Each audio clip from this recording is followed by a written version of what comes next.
Project control is all about the process of comparing actual performance against plan to identify deviations, evaluate possible alternative courses of action, and take appropriate corrective actions. So say Larson and Gray in the unit textbook. But what does this mean in practice? The first thing to stress is that evaluating and controlling are a big part of any project manager's job. This control may take the form of wandering around talking to the project team or observing what is happening on site. Or it may be the more formal processes associated with tracking progress against the schedule, the expenditure against the budget, and reporting this status to the project sponsor and other important stakeholders. Whatever form project control takes, it will most likely be governed by the same project control steps as shown here. The 4 essential elements of the control process are setting a baseline plan, measuring progress and performance, comparing actual performance against plan, and taking corrective action.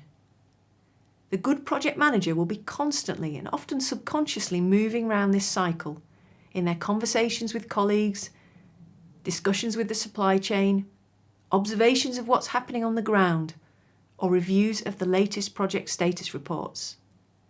The question uppermost in the project manager's mind is, are we where we should be, or has the project drifted off track in some way? And if so, how can I get it back on track?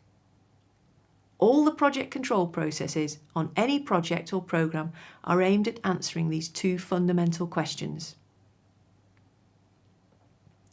The 2 obvious measures to track are the project's performance against schedule and against budget. How to do this is outlined in detail in Gray and Larson chapter 13 and in chapter 9 of the unit workbook.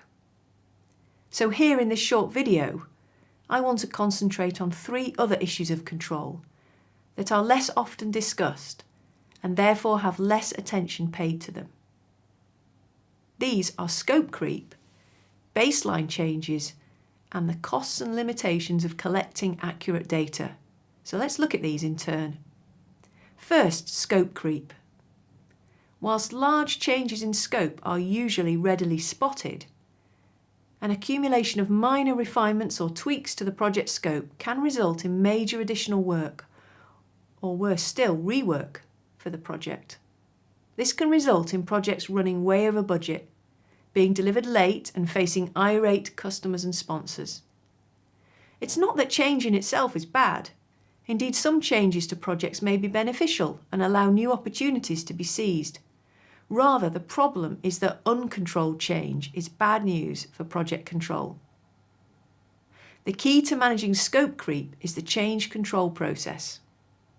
A well-defined project scope, together with a robust change control process and the willingness to defend both to the death, should help mitigate the risks of scope creep. Secondly, baseline changes. Some changes during the project is inevitable, whether it comes from internal requests or from the customer. As in the previous point, this of itself may not be harmful for the project, provided it will benefit from the change, or the customer wants the change and is willing to pay for it. However, it is essential that any changes to the project baseline are recorded using the change control process. Changes to the baseline must be signed off by the customer.